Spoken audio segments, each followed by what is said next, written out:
Hey everybody, this is George Brasher with Shakedown of Thunder Sports, and you're about to watch the two Irish brothers. Go Irish.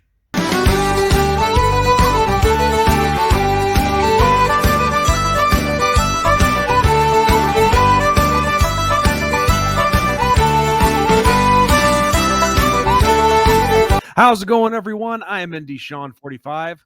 I'm Irish Benjamin 57. And together we make up the Two Irish Brothers Show. Now, first things first, if you guys love our show, love the content, smash that subscribe button in the bottom right-hand corner. And come on, guys, give us some love with the subs. We get to 1,000 subs, Ben and I might consider doing some merchandise. Yep. So that could be pretty cool. I've got some cool t-shirt slogans in mind, but you know what, that's far down the road yet. For starters, I am fresh back from the Windy City, and I want to give a special shout out and thank you to my good buddy Mark, who lives up there, who allowed me to stay with him for the weekend, and we had a good time watching football and stuffing our face with some awesome food this weekend. And also, Ben, it's a special day for you and your family. Mm-hmm. And real quick, what is that you? My daughter was officially baptized today, so we have a new member of our church, and just a really special day. So, well, exciting. Congratulations from myself personally, and I think you'll probably hear that from a lot of the people who watch this video. Now, jumping right into things, Ben. Big win for all the seniors on Senior Day. Yep. I got to give you credit. You nailed it with Georgia Tech's score prediction, a big fat 0. You didn't hit it on the prediction though with Notre Dame, but you know what? Let me just say this. We were both wrong. Yeah. But when your team does better than your prediction, that is all. Yes, always a great thing. This is the first time all season that we have seen a game be over at halftime, and I love it. I loved it. I love seeing it. It was great. The best all-around complete game we have had all season. Granted, it wasn't against an opponent that was, top of the heap, you know what I mean? But still, a game like this is what a team needs to get some confidence and move forward. Yeah. So breaking down some of the highlights, for starters, Jack Cohn had a phenomenal performance, 15 of 20, 285 yards and 2 touchdowns. He was sacked 3 times. I think he was. I think actually a couple of those might have been. He was twice, and Buckner was once. That's what I thought. 3 total, which but I think that was more just some guys being pulled and blocking assignments going south because of younger guys being in and all that. So. Oh, absolutely. I mean, when it got to be garbage time there, of course you were gonna see the walk-on guys and the backups get playing time, and so that you can let it slide on that, of course. Yeah. But in my opinion, I mean, usually I would start with I'd go in order and I would go with the running game next, but I got to talk about the receiving game, man. It was phenomenal. Kevin Austin, Michael Mayer, the 2 standouts. Austin only had 2 catches for 89 yards. Michael Mayer, 3 catches. Only. Michael Mayer, 3 catches, 86 yards, 1 touchdown. Everybody was getting it done. Yeah. I mean, a lot of contributions from a lot of guys. Kyron Williams contributed with 4 catches for 31 yards. So, and okay, fine. We'll go back to the rushing game too. Obviously, Tyler Buckner led the way because he had the one long run. But Audric Estime, haven't really seen him all season long. He had 61 yards on 6 carries. Yeah. So, yeah. And then, see, that's what happens when you get in a game where it's done by halftime. That's the thing. Mm-hmm. You get these younger guys more experience, and that has always been one of my nitpicks with Notre Dame is, it's good that you're winning games, but when you're constantly fighting, you don't get a chance to get these younger guys in and get them more experience. A few years ago, we had a lot of injuries, and that's how guys got experience, but you never want that to be the situation. You want it to be we got these guys at half. Let's play some young guys. Yeah, So, that's how you want it every time. And and as we've been saying all season long, the sooner you can get your young guys and your backup some experience, the better. I mean, it's paid off several times this season too. I mean, granted, some of it's been because of injuries, some of it has been from experimentation by Brian Kelly's part. But you look at guys like Audric Estime getting in there, and then we saw that with the emergence of Logan Diggs, and obviously Tyler Buckner being the primary one. right. But yeah, it gives all these guys a chance to get some reps and contribute, and just keep getting better. And with it getting to be one game left, and then the bowl game and our playoffs, but we'll talk about that in a sec. It's going to be really beneficial to this team for sure. Yeah. I mean, and it's one of those things where you just go down the list and you see pretty much everybody that was somebody contributed. I mean, and that's what you want to see in football. You want to see everybody involved. Mm-hmm. And unfortunately, the one person that really didn't do much is once again Braden Lindsey. Yeah, his numbers aren't sexy at all. 3 targets, 1 catch, 9 yards. Yeah, you do want to see more. And we've talked about Lindsey obviously a number of times before this, but our regular viewer Bob Walker pointed something out to me, and I do have to mention this because maybe even the both of us forget these kind of things. But there has been plenty of times where like early on when we were trying to get the quarterback situation figured out, and things just like when the offensive line was playing lousy, wasn't given Cone or Buckner enough time, even Pine when he was in there. There were a lot of times where Braden Lindsey had been open and the quarterback just wasn't finding him. Yeah. So you got to add that factor in there too. But you're absolutely right. The targets that he has had, he hasn't always taken advantage of it and has done what he's supposed to do. Like, I mean, the big one that we always go back to was that drop pass in the end zone against Purdue. Right.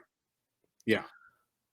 But, you can only a big groan from the crowd when we were there. Yes, no kidding. But that's the thing, regardless, you can be pissed at him all we want to, but he's still one of our guys, and we will support him and back him up as best we can. Just hope for the best going forward. Yep. Yeah, but I mean, look at look at the defense in this game. I mean, a 55-0 shutout against a team that had put up some points in games is nothing to scoff at. And not only was it a shutout, I mean, it was a shutdown performance. I mean, Jahmyr Gibbs, average of 4 yards a carry. Dante Smith, average of 3 yards a carry. Jordan Yates, the quarterback, average of 1.5 yards a carry. I mean, the defense got the quarterback, Jordan Yates, 6 times. He only had a long of 22, and he had less than 100 yards passing. I mean, you can't ask for much more than that from a defense, no matter whether you're playing No Name State or Alabama. That's pretty impressive. Not gonna lie. Well, and also we had our who was it? Which defensive lineman was it that scored the touchdown off the fumble? Was that how do you pronounce his name? Amosa? Let me look up the names. Hold on. Getting to my stuff. Well, while you're doing that, Nana Osafa-Mensah. Was that the guy you're looking for? Yeah. What was it him that scored the touchdown off the fumble recovery? Just trucked it downfield. I don't see a fumble recovery for him on the stat sheet.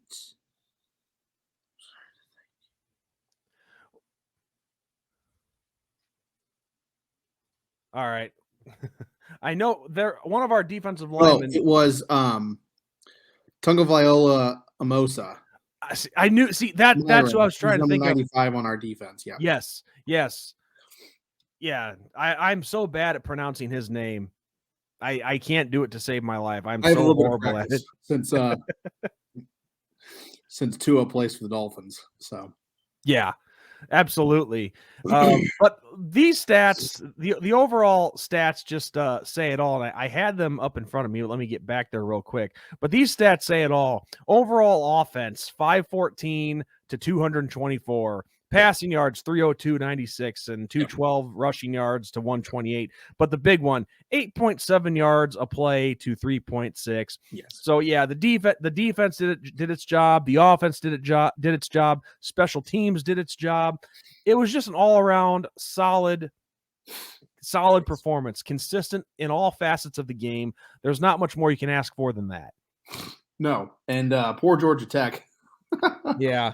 Next week is Georgia, so Oh boy, they do not get a good little stretch to end their season. That is no, is not at all. And real quick, because I know we kind of have to go quick with this video here, but two big games this weekend. Obviously, we'll start with the first one.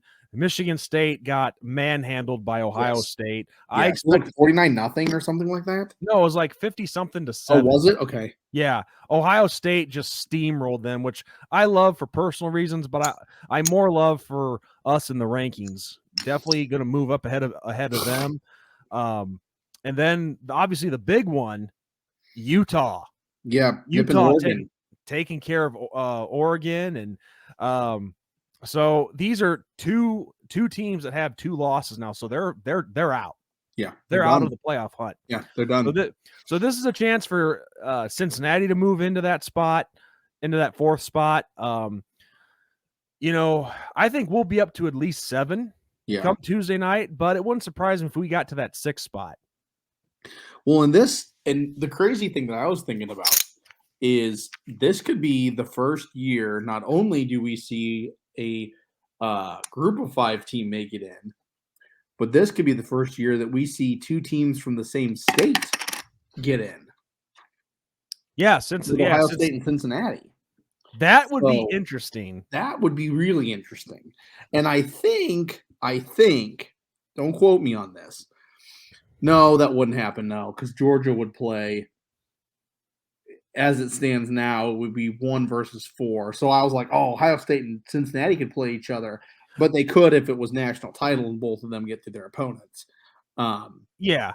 But open up the thing. But they wouldn't be able to as long as Cincinnati was in that 4 spot. They would end up playing the number 1 team, which would be Georgia at this point. They would both have to win the semifinal games to get to the national championship. But yeah, that's still interesting though. That it's not out of the realm, not very likely, but it's there. It's possible. Definitely possible. I mean, I think Ohio State is in the playoff rankings this week. I think it'll be Georgia, Alabama, Ohio State, and Cincinnati. That's who I think. Yeah. Will be in the rankings this week. I mean, Tuesday comes soon and we'll officially know, but that's my prediction with that. Yeah, that could very well be the case. And also, Ben, since we're talking briefly here about Cincinnati, and we'll keep this quick. When I did my my report last Tuesday for that recent round of playoff rankings, I'm not gonna talk about the argument that I got into with a guy that showed up. And I'm not sure if he's a Cincinnati fan or if he's just a Notre Dame hater, but I got to ask you your opinion on this. When he originally came there, he was talking about how he thinks that Cincinnati, if they get left out of the Final 4 and they just make a New Year's 6 bowl, he's thinking that they should not play their NY6 bowl game if that's the case, out of protest and boycott it. What's your thoughts on something like that? Like if Cincinnati does not make the playoffs, but they still get an NY6 bowl bid, this guy says they should boycott it and not play that game. I think it's like a Utah situation.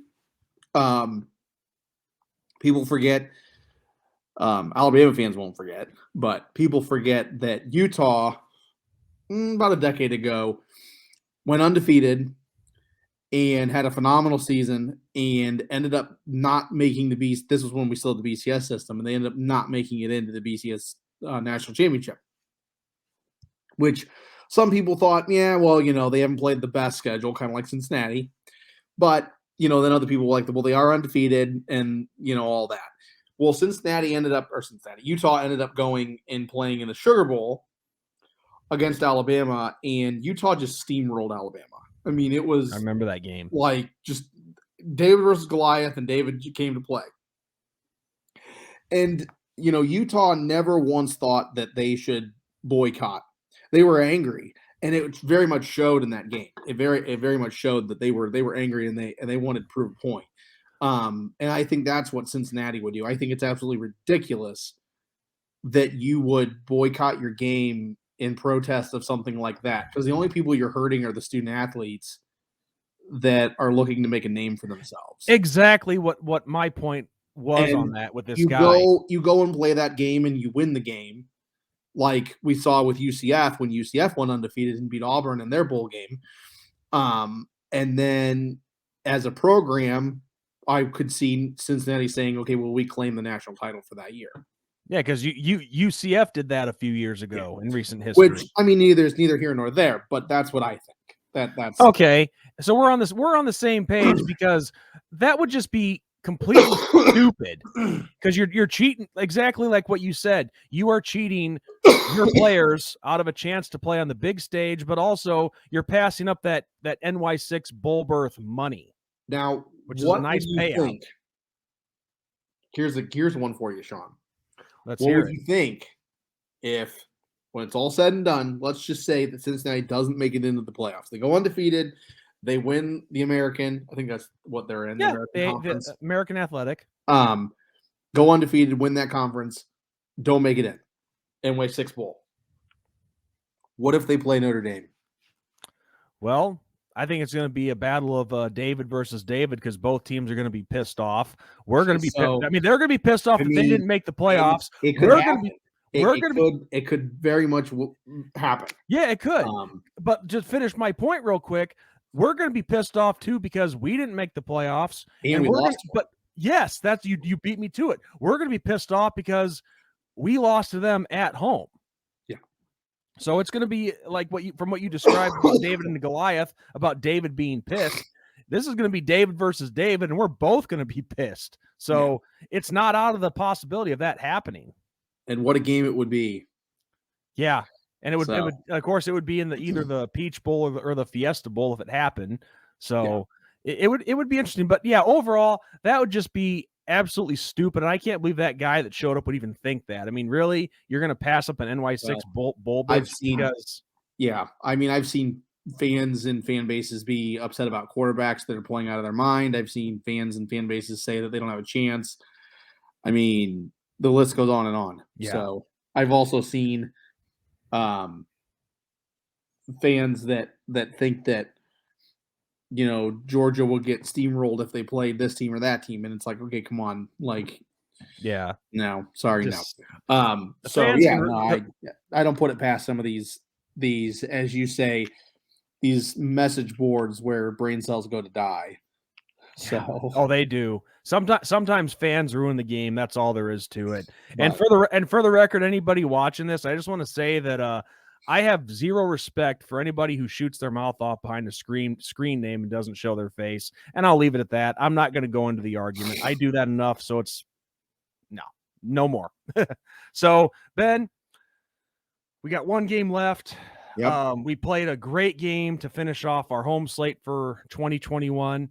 And you can't really ask for more. So is there anything else you have to add to this recap?